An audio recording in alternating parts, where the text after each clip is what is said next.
Ajay school से वापस आया। वह लिफ्ट में घुसा, तभी उसी के फ्लोर पर रहने वाला राकेश मिल गया। वह अजय के ही स्कूल में ही पढ़ता था। अजय ने पूछा, क्या हुआ, आज स्कूल नहीं गया? यह सुनकर राकेश बोला, मेरे पापा आज मुझे घुमाने ले गए थे और जानता है उन्होंने मुझे क्या दिया? यह कहकर उसने जेब से आईफोन निकालकर दिखाया। अजय यह देखकर हैरान रह गया। अभी से आईफोन? मेरे पापा तो मुझे सिंपल सा फोन भी नहीं लेने देते।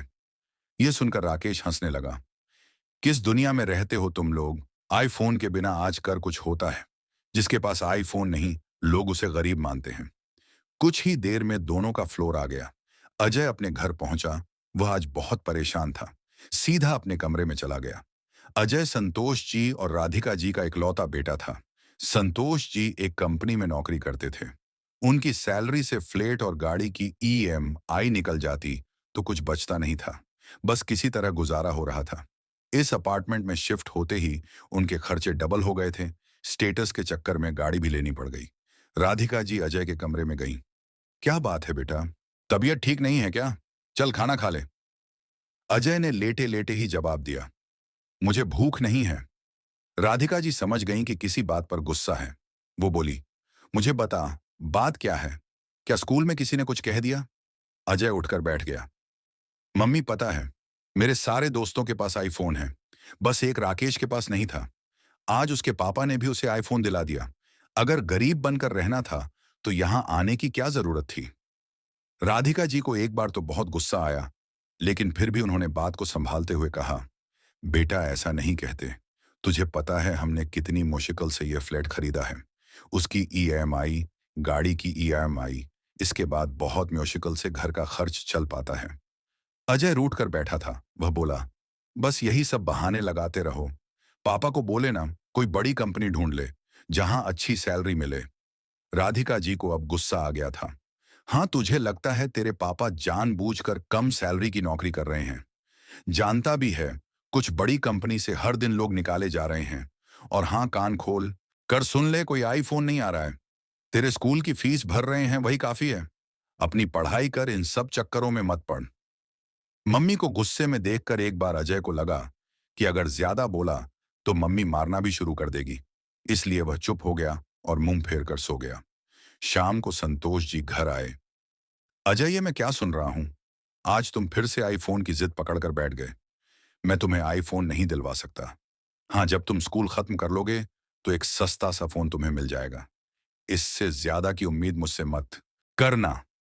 पापा, आपको पता है जिस सोसाइटी में आप हमें ले आए हो, वहां और मेरे स्कूल में सबके पास आईफोन है। सब मुझसे अच्छे कपड़े पहनते हैं, सबके पास बाइक है। हमें यहां आना ही नहीं चाहिए था। संतोष ने अजय को अच्छे से डांट कर समझा दिया। तब से अजय उनसे कम ही बात करता था। एक दिन संतोष जी सुबह सोकर उठे तो उन्होंने देखा अजय घर पर नहीं है। संतोष जी उसे ढूंढने गए, लेकिन वह कहीं नहीं मिला। वे घर आए तो राधिका जी बैठी रो रही थीं। उन्होंने एक खत संतोष जी को पकड़ा दिया। उसमें लिखा था, पापा मैं घर छोड़कर जा रहा हूं। मैं अब कुछ बनकर ही वापस लौटूंगा। एक एक चीज के लिए मन मारकर मैं नहीं रह सकता। संतोष जी सिर पकड़कर पलंग पर बैठ गए। इधर अजय ट्रेन पकड़कर सीधा मुंबई पहुंच गया। उसे यकीन था कि एक दिन वह बड़ा आदमी बन जाएगा। स्टेशन से बाहर आते ही चारों तरफ भीड़ दिख रही थी। अजय एक होटल के सामने से गुजरा। उसे भूख लगी थी। वह उस होटल में गया। वहां एक वेटर आया, उससे खाने का ऑर्डर ले गया। कुछ देर में एक कमजोर सा आदमी, जिसकी उम्र लगभग 45 साल की थी, खाना टेबल पर लगा गया। अजय खाना खाकर जब होटल के मालिक को पैसे देने गया तो उसने कहा, ये जो सामने आदमी है बहुत कमजोर है, इसे हटाकर किसी ढंग के मजबूत आदमी को काम पर रखो। ये क्या ही काम कर पाता होगा। बेटा, यह आदमी बहुत अमीर बाप की औलाद है, लेकिन आज से 20 साल पहले यह किसी बात पर अपने घर वालों से नाराज होकर यहां आ गया। बहुत ढूंढने के बाद भी जब इसे कोई ढंग का काम नहीं मिला तो पेट पालने के लिए यह हमारे यहां काम करने लगा। कुछ साल बाद यह वापस अपने घर गया, लेकिन तब तक इसके माता पिता इसे याद करते करते मर गए थे। सारी संपत्ति पर इसके रिश्तेदारों ने कब्जा कर लिया था। फिर यह वापस यहीं आ गया। तब से चुपचाप काम करता रहता है। शायद यह अपनी गलती का प्रायश्चित कर रहा है। होटल के मालिक की बात सुनकर अजय के पैरों तले जमीन खिसक गई। उसने अपने पापा को फोन किया। पापा, मुझसे बहुत बड़ी गलती हो गई। मैं आपसे कभी कुछ नहीं मांगूंगा। मैं कल तक वापस आ जाऊंगा। संतोष जी ने पूछा, बेटा तू कहाँ है, मैं तुझे लेने आ जाता हूँ। नहीं नहीं पापा, बस मैं आ रहा हूँ, कहकर अजय ने फोन काट दिया। रात की ट्रेन पकड़कर वह घर के लिए रवाना हो गया। जीवन का वो सबक जो उसके पापा उसे न सिखा पाए, उसने ठोकर खाकर जान लिया था।